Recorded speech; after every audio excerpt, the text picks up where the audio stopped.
So in this session, we're going to talk about imaging technology that are used for digitization projects. The goals of your digitization project will determine really what hardware and software you need to use in order to successfully complete your project. Scanning, any image manipulation, attaching text information, indexing, display, long-term storage.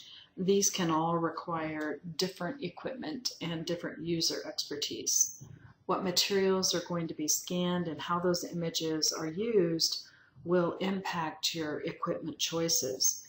It should be user needs, not the latest and flashiest technology that drive your projects.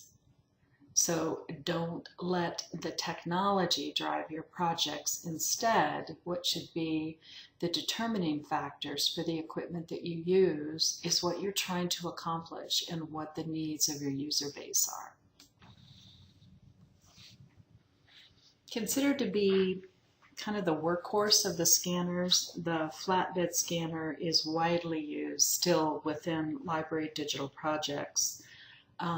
We don't, of course, recommend using a $200 scanner if your institution is in the position to purchase a higher-end scanner, but there are many digitization projects out there that are working with equipment that retails for less than $1,000. Now you're going to hear, particularly from one of the presentations, the online presentations that you'll listen to this week, from the Library of Congress, where certainly there they are advocating for using the best possible equipment because, of course, we want the best possible scan that we can get. And a lot of that work is now actually being done with cameras rather than scanners. So preferable to that scanner that ran you a less than $1,000, and really more widely used are scanners in about the $3,000 range. And this is because they're more durable and they generate a better quality scan. On the screen on the left there is the Epson 10000 XL, and the one on the right is the Canon DR9050.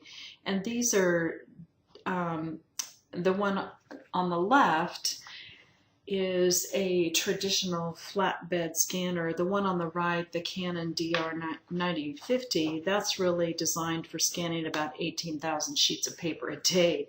Now, obviously, it's not being used to scan photos and slides. However, because there are a number of moving pieces in this scanner, and because it has a good quality ADF or an automatic document feeder, this machine retails for about $10,000. If you're working with text, you want to make sure that the equipment offers enough resolution and bit depth so that the G's are read as G's and not as Q's. If your project includes scanning fragile historical materials, then you might be inclined to think that these pieces of equipment, the one on the right, that with the automatic document feeder, that these are never used in library digitization projects. But in fact, many of our city, state, and federal libraries scan thousands of official documents every day as they work to get their backlog of these materials available in digital form. Now, looking at the one on the left again, the Epson, this is used in great part for scanning photographs. It has a scanning area of 12 by 17 inches and a resolution of 2400 dpi. The Canon only offers, on the right there, the Canon only offers a 600 dpi or dots per inch. Why the big difference? Well, it's because they're designed for scanning different types of materials. Color photographs require a lot more resolution and bit depth than pages and pages of typewritten text.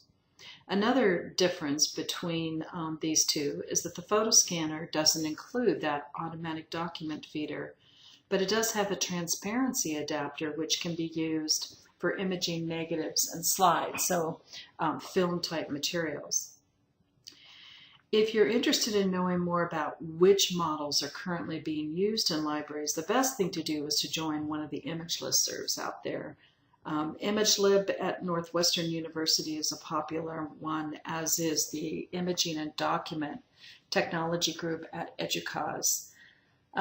Right now, both the Epson and the Microtech between them probably have the biggest market share in libraries that are using scanners. And again, the average unit cost is around probably $3,500.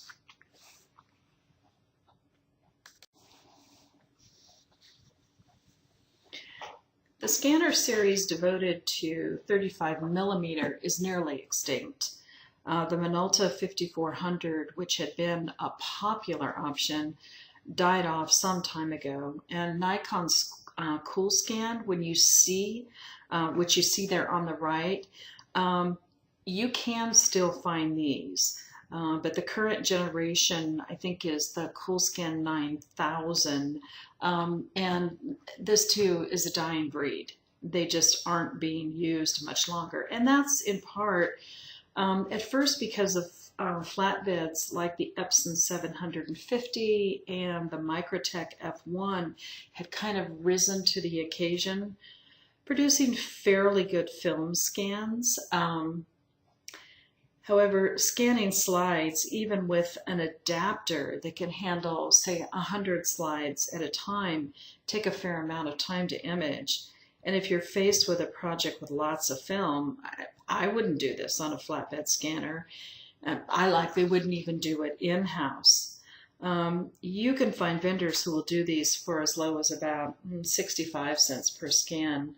But you want to check carefully the resolution of these. You're probably going to need to pay more, I would say closer to $1, $1.25, in order to get high enough resolution to print something larger than 4 by 6.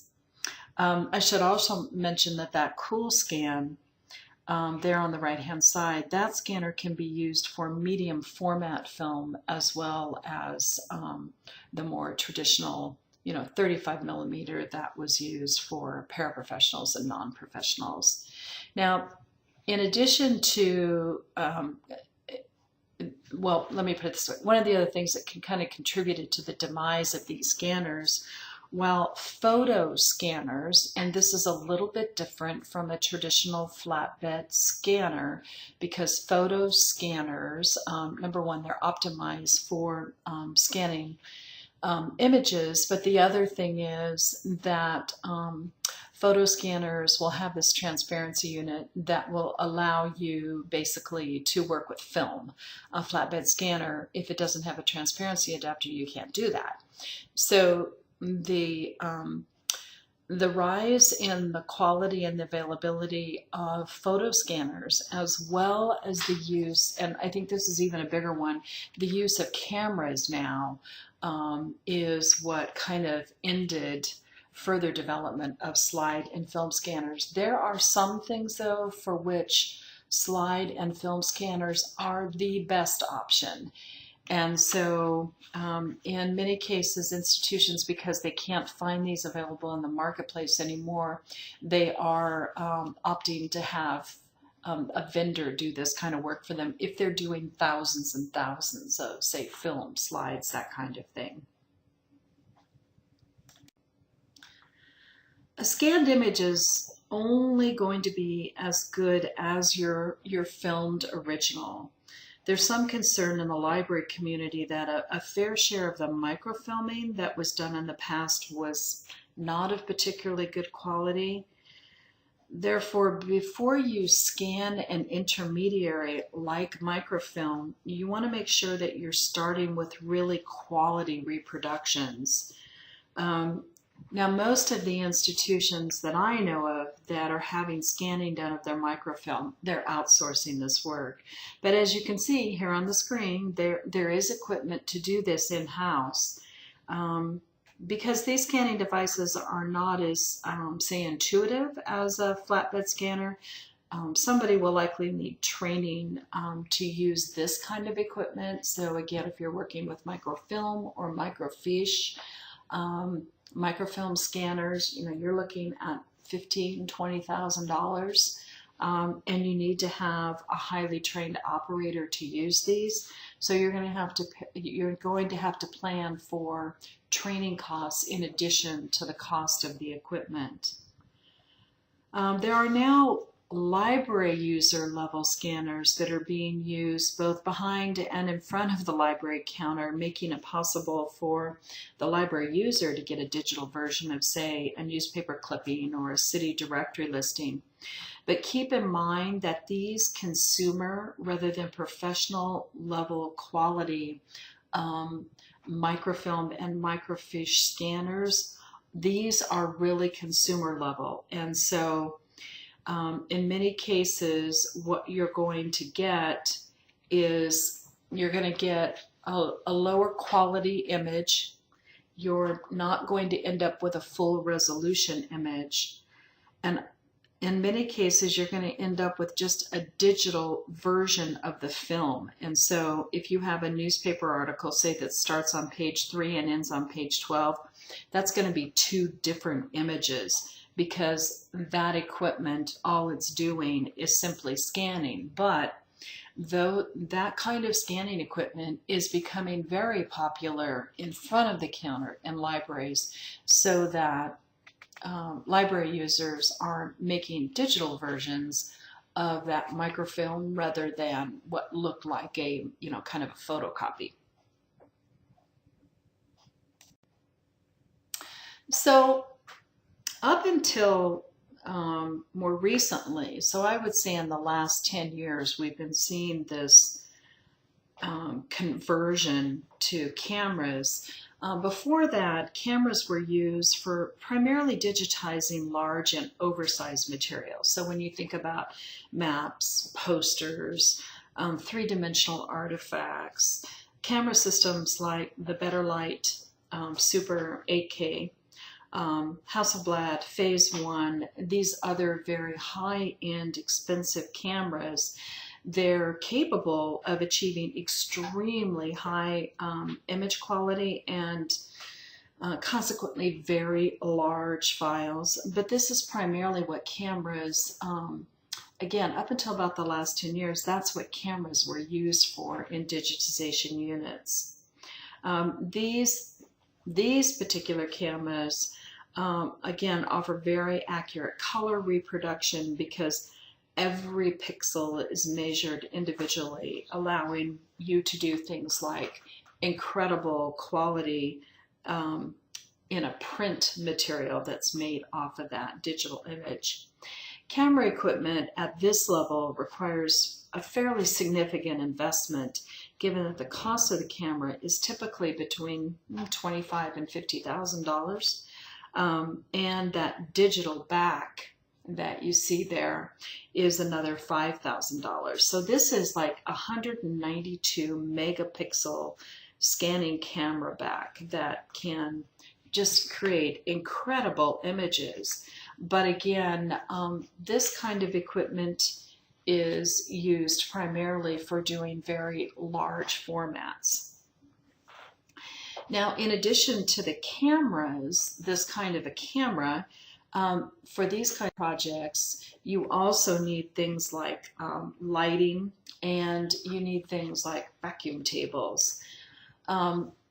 North Light, the one that's mentioned there in the first bullet point, is just one of the companies that makes available lighting systems for these kinds of operations.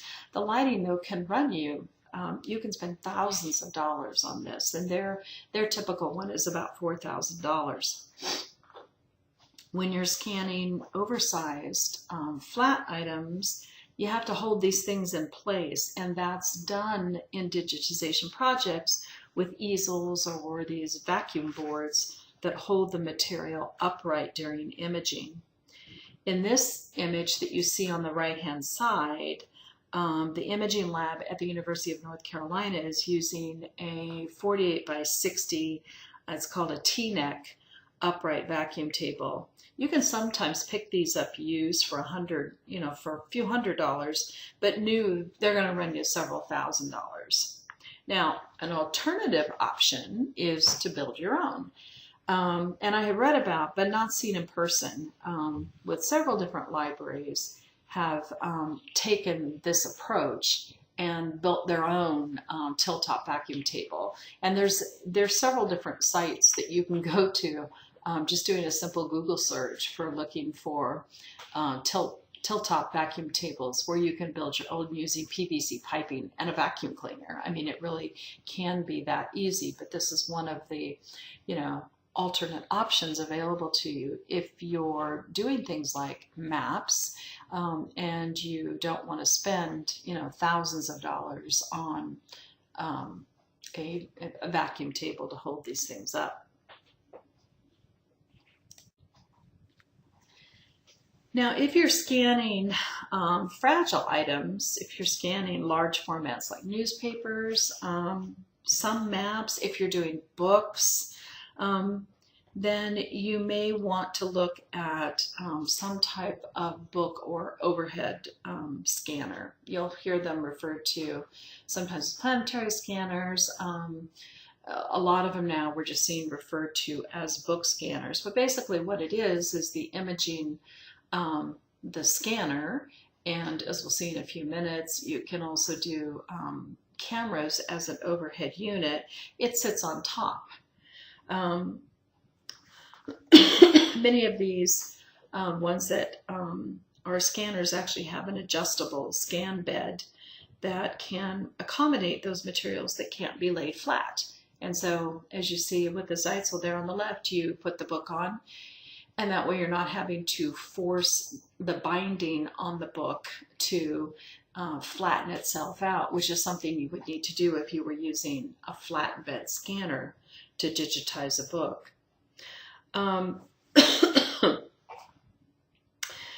High-end equipment designed for books, these use, in many cases, blown air or a vacuum system to minimize the handling, and they can be used to very quickly produce a digital reproduction. So with some of the lower end ones, they'll have a plate that basically drops down. You lift it up, you move the page, goes back down, takes the image. But with the high-end ones, they're using, again, a technology that does that for you. Again, some of these, although they have, in the last few years, they're becoming more and more easy to use, but many of them do require some fairly significant training in order to be able to successfully use this kind of equipment. And so this probably isn't something that you're going to go out and purchase for your first digitization project, but these are becoming far more common. The cost of these has gone down. There are models now that are much more affordable, and because of that, we're seeing more of them being used in library digitization projects. But again, if you look at the one there in the middle and look at the book eye there on the far right, even the Zeitzel, you're still talking, probably between $8,000 and $10,000 and going up from there. Now, similar to the setup we saw earlier of that digital ScanVat camera setup, these systems, the ATIZ and a few others, use cameras rather than the overhead scanner we just saw. But these are entire systems, which include the platform, the lighting, and so this is kind of an all-in-one. Now, even with these, though, you can buy them with the cameras. Kind of hard to see in this image, but there's actually 2 cameras there. And you can buy these with the cameras. You can also purchase your own cameras to use with them. The advantages of these systems is that they include cradles which open up at about 100 degrees, and then that glass gently presses, causing a more natural opening and therefore less damaging pressure on bound materials within your collection. Also, because they use two cameras, the advantage here being that if the material is curved, you're going to get a better image from an angled camera than you do from a scanner pointing straight down. Now, I mentioned that some of them come with cameras. You can, in many cases, purchase the cameras yourself. Again, referring back to another presentation that you'll be looking at this week is Tom Riley from the Library of Congress. He points out during that particular presentation on the use of cameras, and he's a strong advocate of the use of cameras, that cameras are just getting better and better and better. And so what we used to have to pay, $6,000 or $7,000 for in order to get a good image for these kind of scanning systems, you can use a camera now that runs $2,000 or less, and we're still getting really, really good images.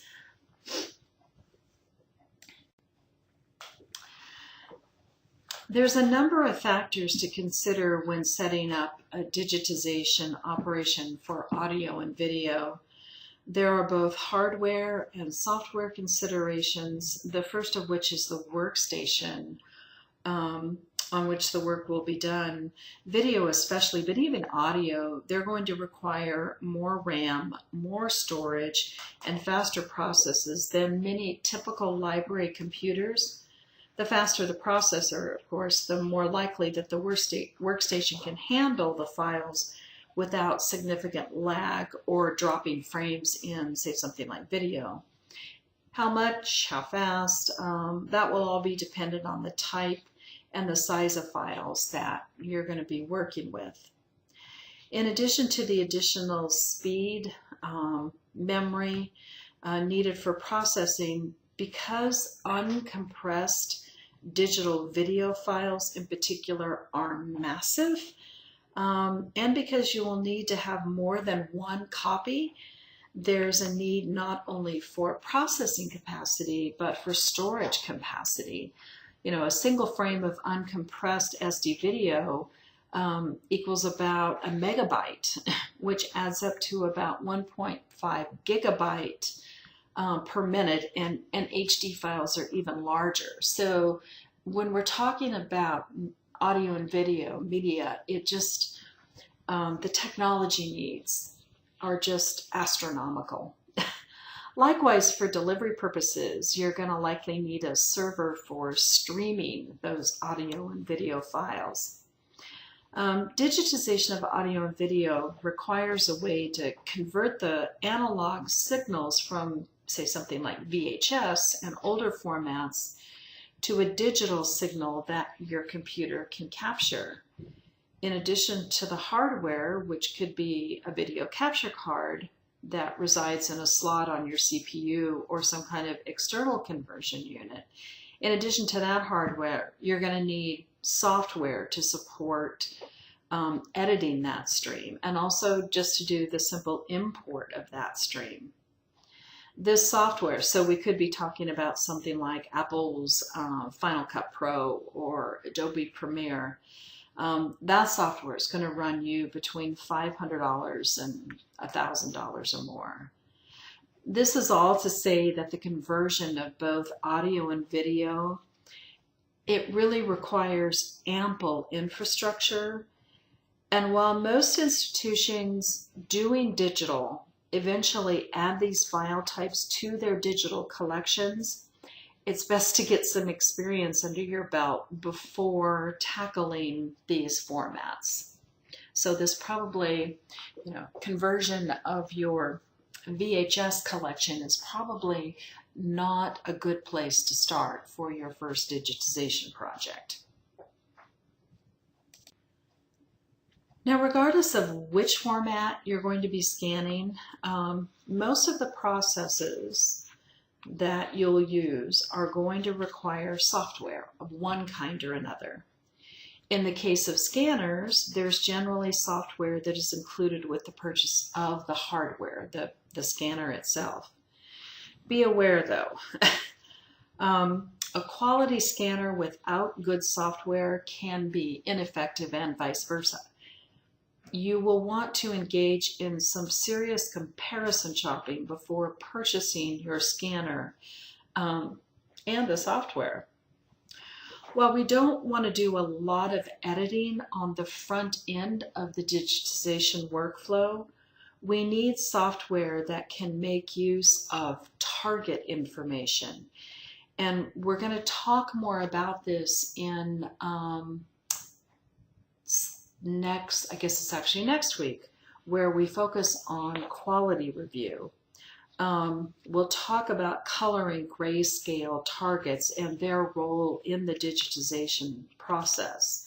But for now, know that you're going to need color and grayscale targets because they're used to create profiles that are used with your scanning equipment to ensure that you're getting really good reproduction. Fortunately for even low-end scanners, you can use moderately priced third-party software like ViewScan or Silverfast that can markedly improve the quality of your scans, and that's because they can make use of these color and grayscale targets and also resolution targets that are used to create profiles within your scanner. And so basically it says, oh, well, for this shade of red, it's off by this, and it's off by this adjustment. And it goes in and creates a profile that says, when we're scanning red, we need to make this change and this change. And so it is through the software that these kinds of capabilities are made available to you.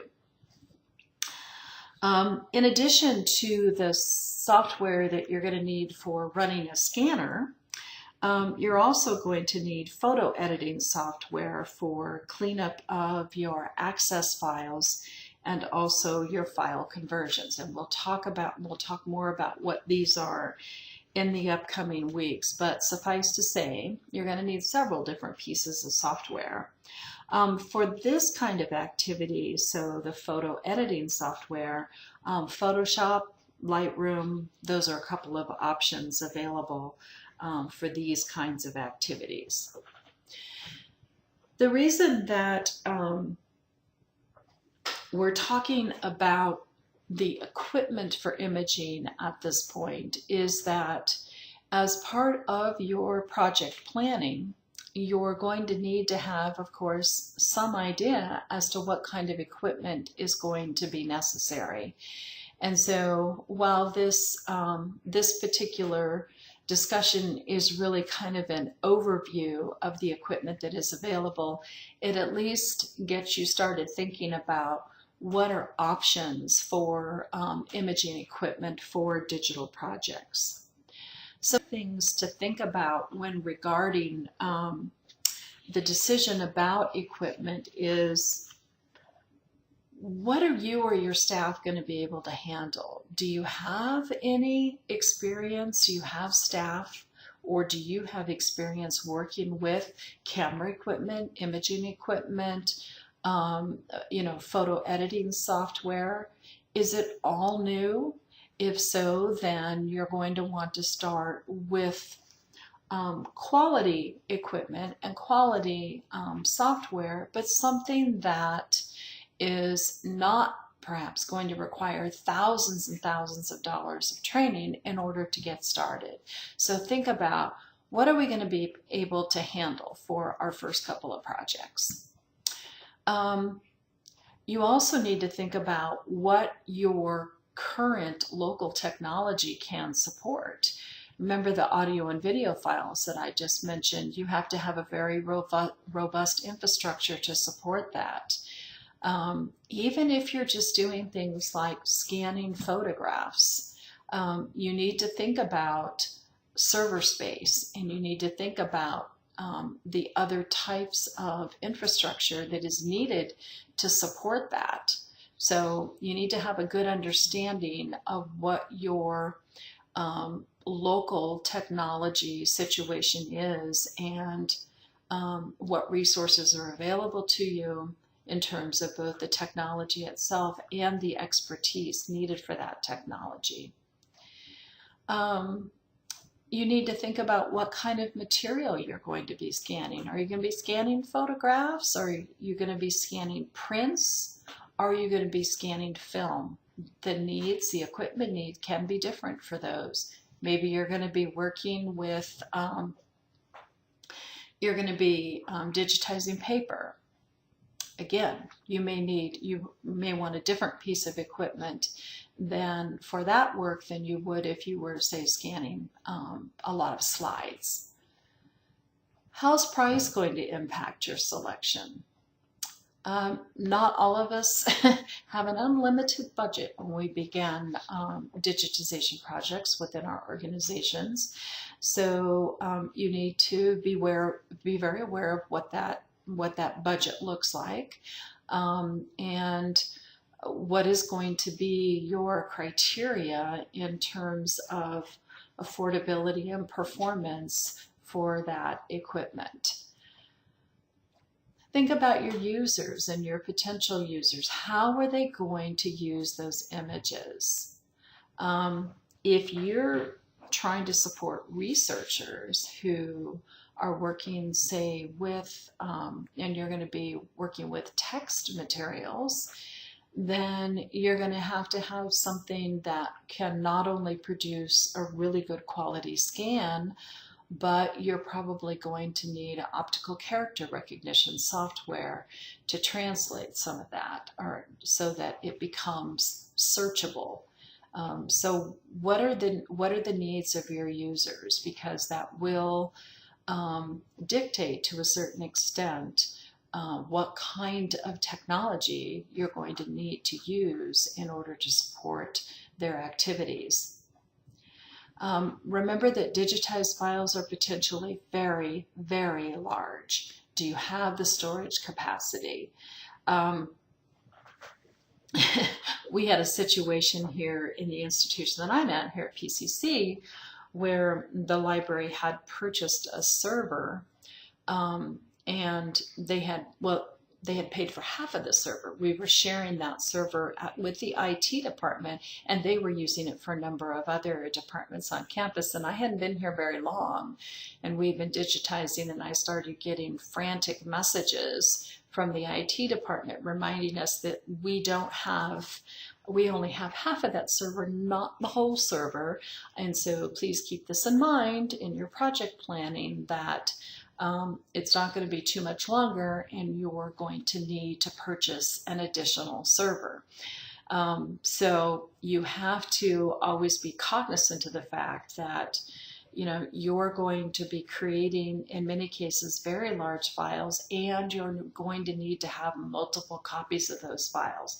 So it's going to take a lot of storage capacity. So this concludes just an overview of the types of equipment that are used for digitization projects. We'll be talking about these in more depth during the semester, but this kind of gets us started in those discussions about, okay, by the middle of the semester, I have to put together a project plan for my digital project. So what are my equipment options? What's out there?